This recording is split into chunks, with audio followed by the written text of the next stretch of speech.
Si tu veux te présenter en quelques mots, je te laisse. Alors pour ceux qui me connaissent pas, je m'appelle l'Irréductible-Athée. Enfin, c'est le nom de ma chaîne YouTube s'appelle l'Irréductible-Athée. Donc mon nom c'est Alexandre de Chavagny, voilà, une vague baronnie. Et donc je fais des vidéos où je fais des tas de trucs, je débunk soit les affirmations de différents religieux, en général pour l'instant plutôt des trois religions abrahamiques, hein, donc judaïsme, christianisme et islam. Voilà, donc des fois je m'appuie sur des vidéos qu'ils font et puis j'essaie de démontrer qu'ils disent quand même beaucoup de bêtises tous. Ils sont souvent les mêmes, c'est ce qui est amusant. Est-ce que tu peux, merci Hanan, parce qu'il y a des frottements qui se passent avec le micro, il t'en colle, je crois. Ah, peut-être, oui, alors attends, C'est un moyen de réguler le son pour que les gens, voilà. Le son soit plus agréable pour eux. Voilà, comme ça, je vais parler comme ça, on va essayer. Je vais moins faire l'italien. Et donc sur ma chaîne je fais ça. J'ai aussi une chaîne Twitch sur lesquelles j'invite les croyants, donc quelle que soit leur religion, à venir débattre, à venir nous expliquer à moi et aux gens qui me font le plaisir de me suivre ce qu'ils croient et pourquoi ils le croient. Voilà. Et donc pour en revenir à la chaîne YouTube, je suis aussi actif sur Twitter si vous me cherchez, un Irréductible-Athée, je suis facile à trouver. Et puis sinon, sur ma chaîne YouTube, il y a en particulier une série que les gens aiment bien, qui s'appelle Les audios dans le texte. Et donc les audios dans le texte, pour l'instant, se concentrent beaucoup sur la Bible et donc l'Ancien Testament. Et donc je fais une lecture d'une Bible, d'une version qui est de 1957 de l'école biblique de Jérusalem, hein. Donc c'est une Bible vraiment catholique, puisque c'est dans cette religion moi que j'ai été élevé, bercé, éduqué, et je la lis presque verset à verset. Et on se marre bien, quoi. Parce que c'est vraiment n'importe quoi. C'est très très drôle de voir à quel point Dieu était illogique, inutilement cruel, totalement incohérent. C'est assez amusant. Voilà. Et qu'il a l'art de choisir les prophètes parmi les humains les moins recommandables. Disons que c'est le filtre est plutôt à l'envers pour comprendre les choses. Pour avoir une explication rationnelle, c'est plutôt l'inverse. C'est-à-dire c'est les plus, comment dire ça? C'est les moins recommandables qui osent prétendre à la révélation et à la prophétie. C'est ça. On m'a dit que tu as dit un truc. Moi, je vends la, c'est Jordanix qui m'a dit. Tu vas expliquer quoi? Jordan! Je vais te demander. C'est déjà une honte. Il m'a dit que depuis que tu as découvert mon contenu, c'est-à-dire le mien, mon contenu, ouais. Bonsoir Cassius, ta façon d'approcher les choses et la façon de débattre, elle s'est altérée. On va dire, elle a changé. Oui, bien sûr, tu as eu une influence sur moi, oui, bien sûr. Est-ce que je peux savoir comment? Parce que je t'assure, hein, comme je t'ai dit, Irréductible-Athée, je me suis abonné à ta chaîne quand tu avais, je sais pas moi, 800 ou 700 abonnés. Je me suis abonné à ta chaîne et j'ai regardé beaucoup de tes contenus. D'ailleurs, je crois que tu es la première personne la première chaîne YouTube où je suis parti pour parler de moi en français. Ah ouais? T'es vraiment le premier. Oui, Ok. Oui, je crois que t'es vraiment le premier. D'ailleurs, c'est toi qui m'as dit, est-ce que ça t'intéresse de passer, chez Zioclo? Et je te disais, c'est qui ce Gus? Je connais pas. C'est qui ce gars? Et tu me l'as présenté de manière bizarre. En plus, j'ai demandé à quelqu'un, un ami à moi en Algérie. Il m'a dit, oui, tu peux y aller chez Zioclo, il est un peu bizarre. Il a un contenu bizarre, c'est ce qu'il m'a dit. Hein. Il a fait témoigner un cannibale. Je lui dis quoi? Ok. Très fier de mon cannibale. Voilà, pour prouver que voilà, donc il y a la liberté d'expression chez toi. C'est-à-dire on peut. Voilà. Ça prouve que chez Zioclo, il y a à boire et à manger. Il y a vraiment de tout. J'ai même eu un chasseur de loups-garous, hein, pour tout vous dire, qui chasse des vrais loups-garous en France. Oui, Alors, si bien vous n'y sûr. croyez pas, c'est Morgan Priest, qui a une grande carrière de dissident, un franc-maçon à l'époque, et qui désormais chasse les loups-garous, lui tout seul, avec un sabre de ninja. Enfin voilà, bref, c'est incroyable. Je vous invite à découvrir Morgan Priest sur Zioclo, Z-I-O-C-L-O, bien entendu, l'une des meilleures radios libres de YouTube, parce qu'il n'y en a pas d'autres. Pas une, la meilleure. Bah oui, c'est la De seule. l'univers, de l'univers, de l'univers. De Exactement. l'univers. Exactement. Donc, je t'ai... Faire un petit coucou. Voilà. Oh, oui, c'était juste pour faire un je fais un petit... petit coucou parce que je vois Zioclo quand même, tu vois. Et puis l'irréductible, ça me fait plaisir également de te voir. Et j'espère pouvoir avoir la chance de te voir aussi un de ces quatre passer sur mes lives parce que j'ai acheté ça exprès en fait, tu vois. Donc avec des petites annotations, tu vois, je m'y suis. C'est quoi? C'est une Bible? C'est la Bible de Jérusalem, ouais. Ah, merveilleux. Voilà. Donc bisous à vous tous, je vous laisse. Passez une très bonne soirée, je reste dans le chat. Merci beaucoup Jack, comme d'habitude, Mihoub. Et bonne soirée à vous tous. Prends soin de toi. Merci. Merci, Cassius. En même temps, critiquer le catholicisme en 2024, c'est tellement facile. Enfin, c'est pour moi, je vois ça vraiment comme étant, comme disait, je crois Karl Marx disait ça. Critiquer le christianisme, c'est comme donner une gifle à sa grand-mère. Oui, il y a des gens qui me reprochent de m'en prendre à une religion qui est déjà moribonde, que ce serait comme tirer sur l'ambulance, etc., etc. Non, mais il faut le faire, hein, parce que sinon elle peut revenir. Mais c'est-à-dire que, alors, ceci dit, les gens se rendent pas compte, par exemple, de l'influence que peut avoir l'Église catholique, et en particulier avec le président qu'on a actuellement en France, qui a eu une formation de jésuite, littéralement, qui est d'ailleurs à l'origine de la création de ma chaîne YouTube. Les gens ne le savent pas toujours forcément, mais juste après sa première élection, Macron est allé au couvent des Bernardins et a fait une déclaration où il expliquait qu'il fallait que la France renoue le lien rompu avec l'Église catholique.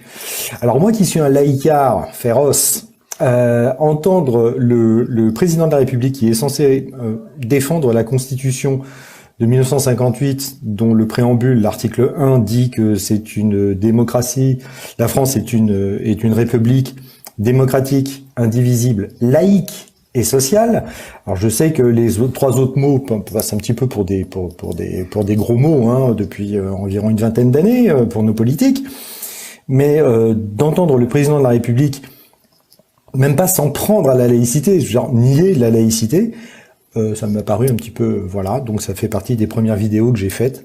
C'était au moment du Covid aussi, et puis on avait quand même un festival d'abrutis qui passait sur les pays et jetait de l'eau bénite pour protéger le pays de la pandémie, donc voilà. Non, mais ça a été le début voilà, mais en termes d'impact, en ce moment, en termes d'impact, il y a le fait que plus de 90% des Français sont pour avoir la possibilité d'avoir accès à la fin de vie dans la dignité, d'accord? Donc avoir recours au suicide assisté. Et il se trouve qu'il y a un lobby absolument invraisemblable des catholiques tradis qui avec les juifs et les musulmans ont été reçus il y a pas longtemps avec Macron. Et ils leur demandent leur avis. Voilà, c'est comme si ces gens en savaient plus que nous sur la mort et l'agonie. C'est absolument merveilleux. Qu'est-ce que tu as fait, Méro? Évangéliste Cain, Jésus la lumière du monde. Ah, Jésus. Vous parlez, moi je fais le boulot. C'est tout. Vous avez bien raison, Mio. T'as fait monter un évangélique? T'as fait monter un évangélique, c'est ça, Mio? Mais un évangélique qui n'a pas d'accès à Internet. Qui n'a pas d'accès à Internet, je crois. Non, j'ai l'accès à l'Internet. Normalement, ça passe. Je suis évangéliste, une ex-musulmane, ça tombe mieux. Et aussi, je suis algérienne. D'accord. Shalom tout le monde. Converti en 2012. Personne n'est parfait. C'est ce que tu me l'enlèves de la bouche. J'avais juste une question par rapport au catholicisme. Moi, ce que je comprends pas dans le catholicisme... Oui, c'est pour ça que je suis montée. Pourquoi on prie Marie? Pourquoi on prie Marie? J'aimerais bien qu'on parle de ton religion. C'est pour ça que je t'ai fait monter. Ouais. C'est pas pour moi, poser j'ai pas de religion, j'ai la relation. Oui. Moi, j'ai pas de religion, mon frère. Moi, j'ai la relation directe avec Dieu, de cœur à cœur. Ah bon? Ben oui, la religion ne nous appartient pas. Explique comment t'as fait. J'aimerais On bien a la voir relation. On parle avec Dieu, avec le cœur, pas avec l'aérobic. Et quand tu lui parles, il te répond ou non? Ouais, tu poses la question et je te réponds. Vas-y. Ah non, quand tu parles avec Dieu, tu as une relation directe. Il te répond ou pas? En fait, Dieu nous parle dans notre subconscient. Il nous parle par des visions, par des rêves. Et aussi, il écoute notre conscience. D'accord?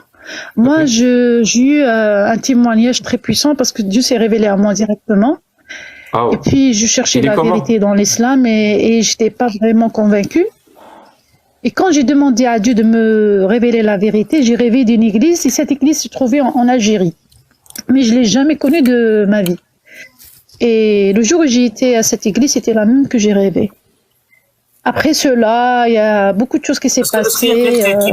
Parce que là, je connais un évangéliste qui s'appelle Alain Rich. Il a prié pour moi pour que je puisse connaître la vérité. Je me suis retrouvée dans la chaîne. Elle n'a pas une bonne connexion. Je vous avais prévenu. Oui.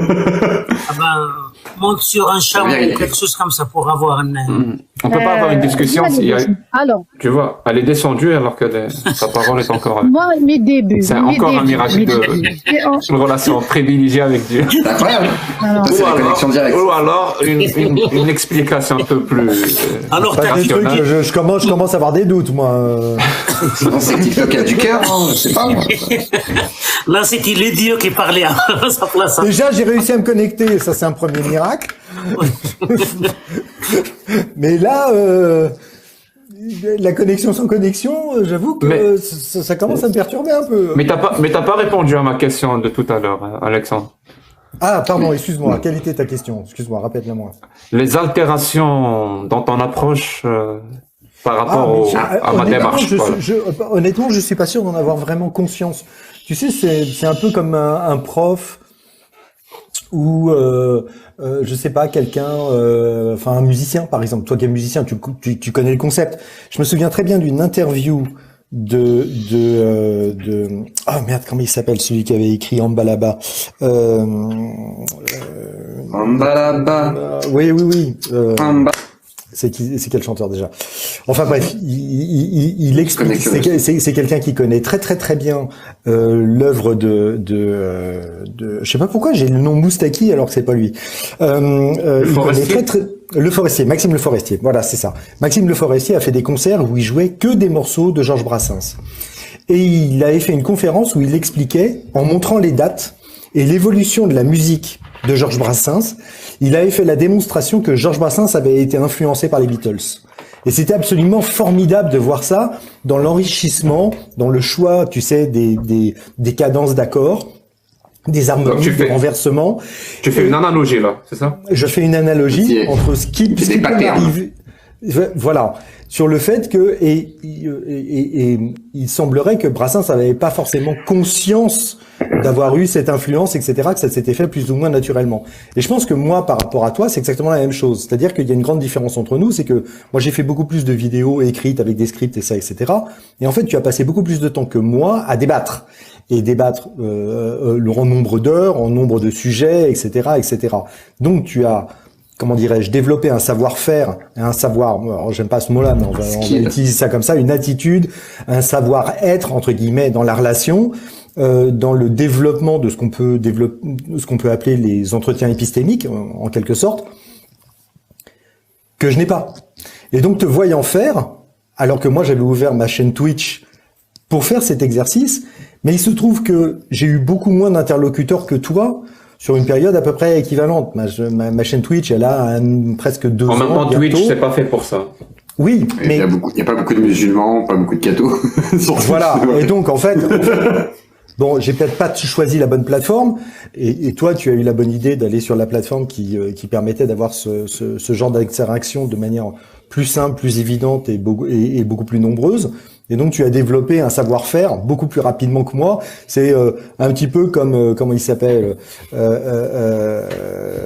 merde. Oh putain, profitez tant que vous avez des neurones. Franchement, notre Patrick Bruel, il expliquait que la nouvelle génération de joueurs de poker avait beaucoup plus d'expérience entre guillemets que lui il y a 20 ans ou 25 ans, tout simplement parce qu'il y a 20-25 ans, fallait aller dans un cercle pour jouer au poker. Tu faisais 100, 150 mains par soirée, quelque chose comme ça. Sauf que un gamin sur Internet, dans une soirée, des mains, il en fait 2000, 2005. Parce qu'en plus, il peut jouer sur différentes tables. Donc, l'arrêt de l'expérience accumulée, la vitesse d'accumulation d'expérience est beaucoup plus importante avec les réseaux sociaux. Et donc, quand je t'ai découvert, je me suis dit, mais putain, qu'est-ce qu'il est bon quand même, etc. Et j'avais des façons de faire par rapport aux interlocuteurs où je me suis rendu compte que c'était pas forcément efficace et que ta manière de faire était plus évidente, plus efficace, etc.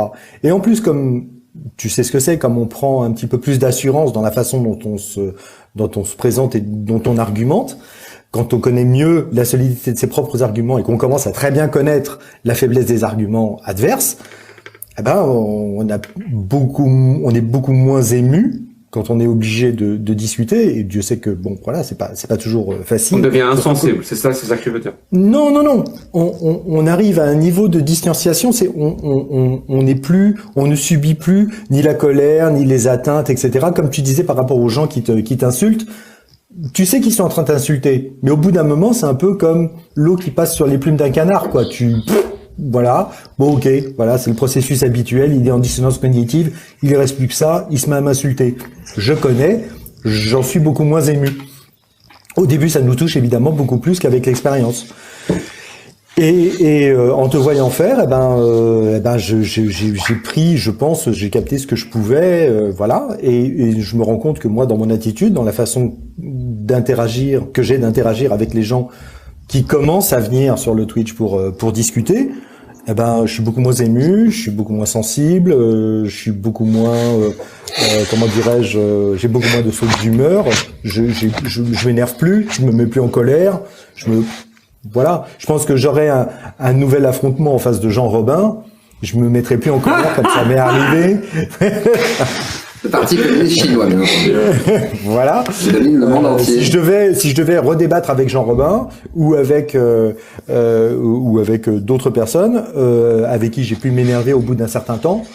Bon, c'est vrai que c'était au bout d'1 heure et demie, 2 heures de dialogue. Enfin, on finit par fatiguer. Je pense que je m'énerve. Je n'atteindrai plus mon niveau d'énervement que j'ai eu, et je prendrai les choses de manière beaucoup plus philosophe et beaucoup plus... Il faut juste mettre son ego de côté. C'est ça.